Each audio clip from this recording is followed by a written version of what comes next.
అదే RTV app వార్తల్ని క్షణాల్లో చదివే అవకాశం ఉంటుంది. ఒక న్యూస్ పేపర్, ఒక టెలివిజన్ ఛానల్ మీ చేతుల్లో ఎప్పుడూ ఉంటాయి.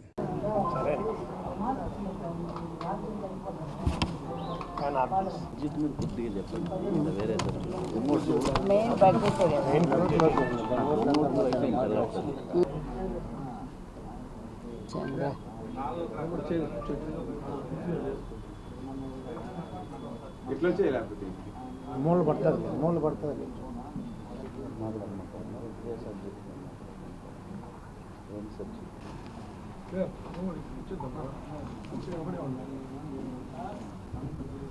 ఓం నమో వెంకటేశాయ.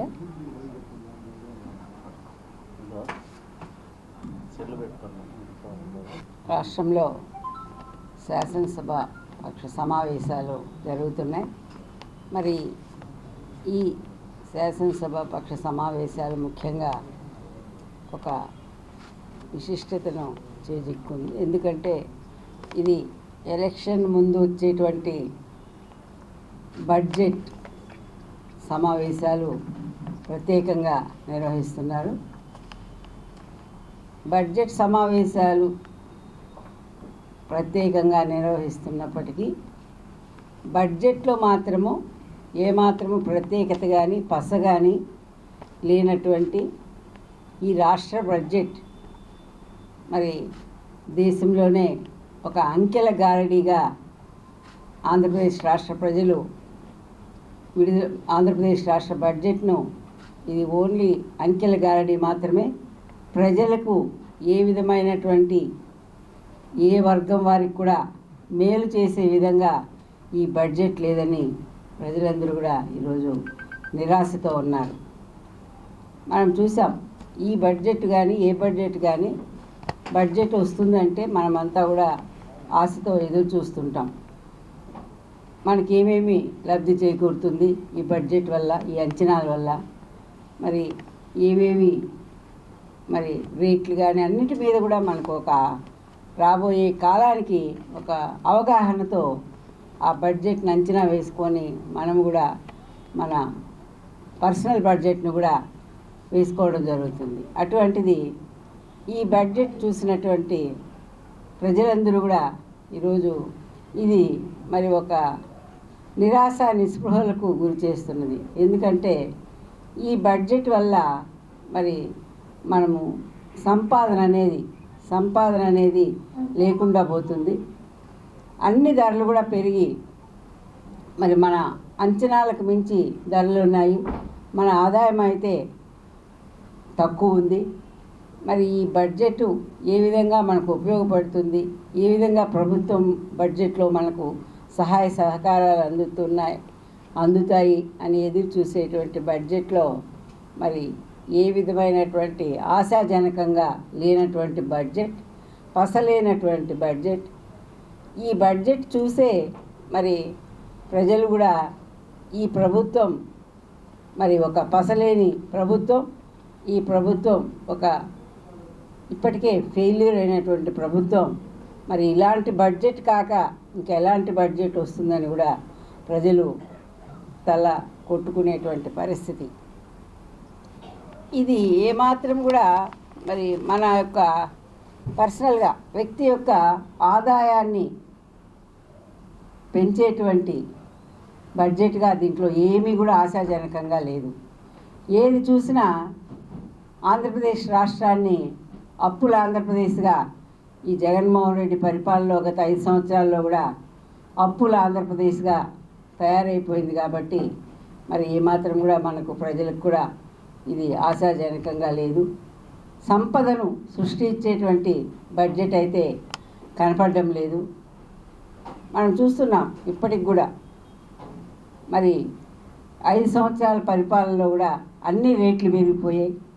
అదేవిధంగా మరి ఏమి ప్రాజెక్టులు తీసుకురాలేదు, యువతకు ఉపాధి అవకాశాలు లేవు. మెగా డిఎస్సి అన్నాడు, 50,000 మందికి ఇవ్వాల్సింది పోయి దాదాపు కేవలం ఒక మినీ డిఎస్సి లాగా 6,000, అది ఎలక్షన్లకు పోయే ముందు ఎట్టా కోడ్ వచ్చేస్తుంది. అది కూడా మనము చేయాల్సిన అవసరం ఉండదని ఇప్పటికిప్పుడు 6,000 మందికి మాత్రము ఆ డిఎస్సి విడుదల చేయడం, ఇవన్నీ కూడా చూసి ప్రజలకు మరి ఆశాజనకంగా అయితే లేదు. అటువంటి ఈ బడ్జెట్ మనము మరి లెక్కలు లేకపోతే దాదాపు ఈ బుగ్గన బడ్జెట్ కొండంత, ఖర్చు చేసేది పిసరంత. అంటే లెక్కల్లో చూపించేది బడ్జెట్లో కొండంత ఉంటుంది, 100 రూపాయలు 1000 రూపాయలు చూపిస్తే ఆడ ఖర్చు చేసేది మరి ఒక 50 రూపాయల లోపు ఉంటుంది. అప్పుడు మనకి ఎట్లా మనం కోరుకున్నవి కానీ మనం అనుకున్నవి కానీ నెరవేరుతాయి అని ప్రజలంతా కూడా ఈరోజు బాధపడుతున్నటువంటి సమయం. 10,000 కోట్ల రెవెన్యూ లోటును దాదాపు 44,000 కోట్లకు పెంచేసింది ఈ ప్రభుత్వం ఈ 5 సంవత్సరాల్లో కూడా. వాళ్ళు చేసినటువంటి అప్పులు కానివ్వండి, వాళ్ళు ఇస్తున్నటువంటి సంక్షేమ పథకాలు అన్నీ కూడా ఒక అంచనాలు లేకుండా, అంచనాలేమో కొండంత వేసుకున్నారు, ఖర్చు పెట్టేదేమో పిసరంత. అప్పుడు ఏమైపోతా ఉంది, అప్పు తెచ్చి ఖర్చు పెట్టాల్సి వస్తుంది.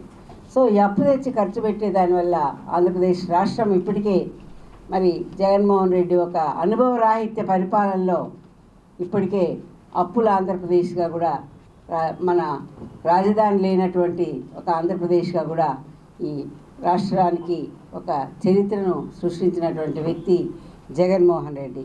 అదే కాకుండా 35,000 కోట్ల ద్రవ్యలోటు నుంచి ఈరోజు 60,000 కోట్లకు ఈ ద్రవ్యలోటు అనేది ఏర్పడింది ఈ 5 సంవత్సరాల్లో.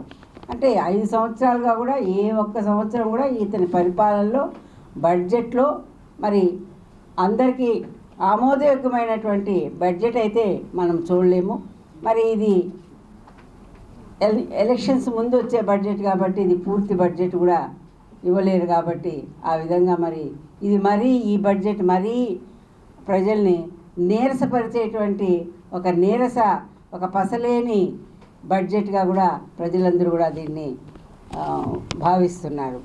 అదేవిధంగా మనం చూసాం ఈరోజు మన ప్రభుత్వం, ఏపీ ప్రభుత్వం దాదాపు 11.58 లక్షల కోట్ల రూపాయలు మన ఆంధ్రప్రదేశ్ రాష్ట్రం ఈరోజు అప్పులు చేసి ఈ పథకాలన్నీ కూడా పంచడం కానివ్వండి, లేదు ఒక అనాలోచిత నిర్ణయాలకి వారి యొక్క మరి సలహాదారులకి, అదేవిధంగా అనవసరంగా మరి వారి యొక్క కలర్స్ పెయింట్లు వేయడానికి ఇట్లావన్నీ ఒక అనాలోచిత పనులకి ఉపయోగించి ఈ రోజున బడ్జెట్లో అప్పుల బడ్జెట్గా కూడా ఈ బడ్జెట్ రూపొందించడం జరిగింది. అదేవిధంగా ఈ రోజున కార్పొరేషన్ హామీలు దాదాపు 1,10,603 కోట్ల రూపాయలు కార్పొరేషన్ హామీలు ఈరోజు మిగిలిపోయాయి. అదేవిధంగా మరి డిస్కమ్ బకాయిలు ఇప్పటికి దాదాపు 6 పర్యాయాలు కరెంట్ ఛార్జీ పెంచడం జరిగింది. అయినప్పటికీ ఇంకా కూడా బకాయిలు ఉన్నాయి, డిస్కమ్ బకాయిలు ఉన్నాయి. అవి దాదాపు 27.284 కోట్లు ఉన్నాయి. ఈ బకాయిలు చెల్లించడానికి మరి అదంతా కూడా ప్రజల మీదే ఈ సర్ఛార్జ్ అని, లేదు ట్రూ ఆఫ్ ఛార్జ్ అని ఏదో ఒక విధంగా ఇప్పటికీ 6 టైమ్స్ పెంచినటువంటి ఘనత ఈ ఆంధ్రప్రదేశ్ రాష్ట్రానికే ఉంది. అదేవిధంగా ఈరోజు కాంట్రాక్టర్లు కూడా పని చేయలేనటువంటి పరిస్థితి. వాళ్ళకి కాంట్రాక్టర్లకి పనులు చేస్తే బిల్లులు సకాలంలో చెల్లించక వాళ్ళని నరక యాతనకు గురి చేస్తూ ఈ ప్రభుత్వంలో మేము మరి కాంట్రాక్టులు చేయము అని దండం పెట్టేసిన కాంట్రాక్టర్లు చాలామంది ఉన్నారు. మరి ఈ పెండింగ్ బిల్లులు దాదాపు 95,400 కోట్ల రూపాయలు పెండింగ్ బిల్లులకి కాంట్రాక్టర్లకి వీరు బకాయిలు ఉన్నారంటే మరి వీళ్ళు ఏం చెల్లిస్తారు అని కూడా నీరసించిపోయినటువంటి కాంట్రాక్టర్లు. అదేవిధంగా ఈ రోజున మరి 2019లో టీడీపీ తీసుకున్న దానికంటే కూడా ఈరోజు వీళ్ళు సంవత్సరం పెంచుకుంటూ ఈ రోజుకి 4 రెట్ల అప్పు ఎక్కువ చేసినటువంటి ప్రభుత్వం ఈ జగన్మోహన్ రెడ్డి ప్రభుత్వం. ఈ విధంగా మరి అప్పుల ఆంధ్రప్రదేశ్గా ఏపీని మార్చినటువంటి జగన్ అనుకో ఈరోజు అందించినటువంటి బడ్జెట్ ఒక పసలేని నీరస బడ్జెట్గా కూడా ఈ బుగ్గన ప్రవేశపెట్టినటువంటి బడ్జెట్ని ప్రజలందరూ కూడా ఈరోజు బాధపడుతున్నారు. ఎందుకంటే అన్ని వస్తువులు పెరిగిపోయాయి, సంపద సృష్టించే పరిస్థితే లేదు ఈ రాష్ట్రంలో. పనులు చేస్తామంటే పనులు లేవు, కాంట్రాక్ట్ చేస్తామంటే కాంట్రాక్ట్లకు డబ్బులు ఇవ్వరు, యువత చదువుకొని ఉద్యోగాలు చేస్తామంటే జాబ్ క్యాలెండర్ లేదు, మెగా డిఎస్సి లేదు, ప్రాజెక్టులు లేవు, ఫ్యాక్టరీలు లేవు. ఈ విధంగా మరి మన రాష్ట్రంలో ఉన్నటువంటి ఫ్యాక్టరీలను కూడా వేరే రాష్ట్రాలకు తరలించేసాం. మేము వస్తాము అన్నటువంటి ఫ్యాక్టరీలకి తగువైన సౌకర్యాలు కల్పించక వాళ్ళు వెనుదిరిగిపోవడం, మీ యొక్క టార్చర్ వలన ఒక జాకీ కానివ్వండి, లేకపోతే ఒక లూలు ఫ్యాక్టరీ కానివ్వండి, ఈ విధంగా మరి ఈ ఆంధ్రప్రదేశ్ రాష్ట్రం ఈ ఆర్థిక శాఖ మంత్రి బుగ్గన ఒక పసలేని బడ్జెట్ని ఆంధ్రప్రదేశ్ రాష్ట్రానికి అందించాడు. ప్రజలంతా కూడా చాలా బాధపడుతున్నారు. ఈ బడ్జెట్ చూసే మరి ఈ ప్రభుత్వం మనకు పనికిరాదు, ఈ ప్రభుత్వానికి పసలేదు అని కూడా ఈరోజు ప్రజలందరూ కూడా నిర్ణయించుకున్నటువంటి సమయం. మరిన్ని వీడియోస్ కోసం ఛానల్ ని సబ్స్క్రైబ్ చేయండి, లేటెస్ట్ అప్డేట్స్ కోసం వాట్సాప్ ఛానల్ ని ఫాలో చేయండి అండ్ లింక్ డిస్క్రిప్షన్ లో ఉంది.